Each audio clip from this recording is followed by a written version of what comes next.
قصه بلبل یک قصه است که وقتی که شخص به اختیار به سفرهای خارج بیرون از وطن میبراید، به قدری هر یک خار و خسی همین دیار رسیدن در کار. بزرگان بلبل را قفسی میکند و به پیشش چند دانه گندم را میپرتد. ای بلبل، با آواز شیرین سر ما راحت کنید. بلبل به طرف بزرگان مینگرد، با آوازی درشت میخواند: ای خانه شما بزیب، خانه خودم خوشرو بود. خانه شما بزیب، خانه خودم خوشرو بود. بزرگان به ندیمانش میگوید: قفسش را از نقره سازه. قفس بلبل را از نقره میسازند. به پیش شیرینی میگذارند. اوی بلبل، میگوید بزرگان، انا قفست از نقره، انا در پیشت شیرینی. از شیرینی بیچش و برای ما شیرین سر و تا آواز چنین شود. بلبل به همون قفس نقرهگین یک نظر میکند و باز با آوازی درشت میسراید: خانه شما بزیب، خانه خودم خوشروی بود. خانه شما بزیب، خانه خودم خوشرو بود. بزرگوار حیران میشود: خانه چی خیلی بود است که همه خانه نقرهگین ما این خوشرو بود است. به ندیمانش میگه و قفسش رو از طلا کنید. قفس بلبل رو از طلا میکنند. میگه به پیشش عسل گذارید.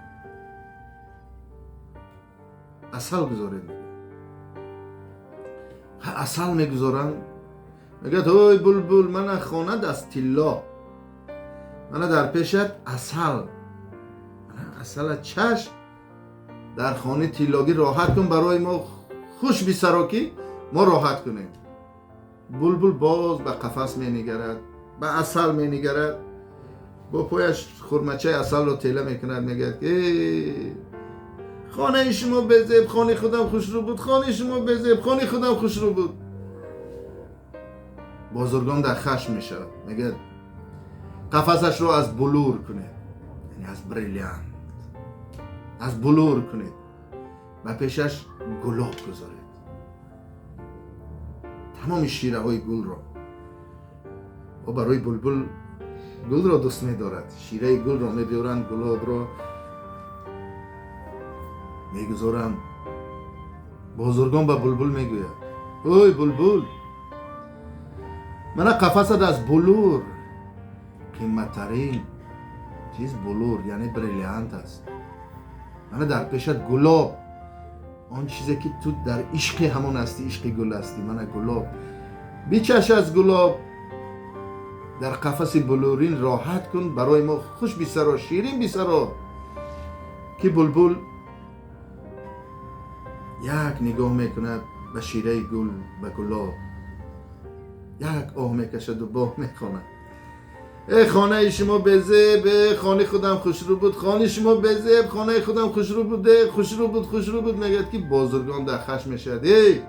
میگد به ندیمانش: کنی بلبل را سر دهید. میگد از قفایش میریم، کنی این محمدانو رو بینیم خانه اش چخیل است.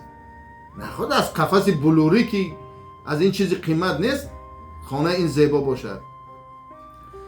بلبل را سر میدهند. کنی بلبل را خانه ات را نشان ده. میگن از قفاش میرن. بلبل درونی دره با هراس پرواز کنون همین قناتک زنان میرود در یک درونی دره، در یک لبی جر، در یک جایی که تارتنک ها تار تنیدگی بودند، یک سوراخی را.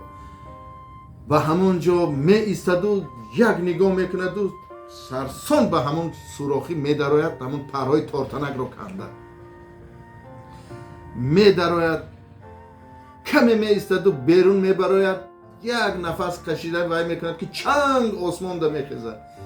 که بزرگان با ندیمانش میخندند: ای بلبل نادان، میگه این چنگه بین، این افلاسیه بین.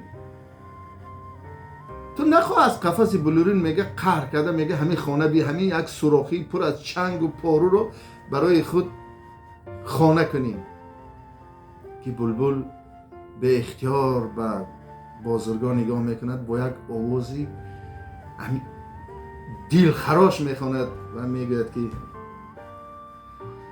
ویران و خراب است،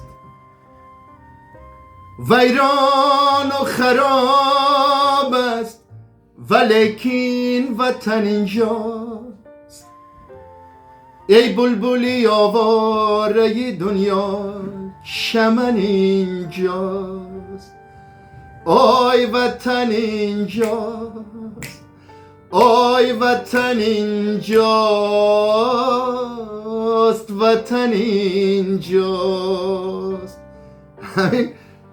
همین مصرع های میخواند که بازرگان دیگر از همین تاثیر سخنهای بلبل دیگر در سکوت میره و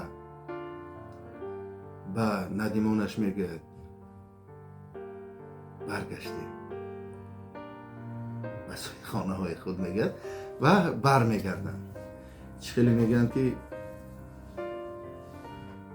خاری وطن از لاله و ریحان خوشتر. این قصه بلبل بود. اکنون عموما در مثنوی و معنوی بعضی قصه های هست که همین دل آدم ریش میکنن. قصه توتی و بقال و دیگر قصه ها دیگر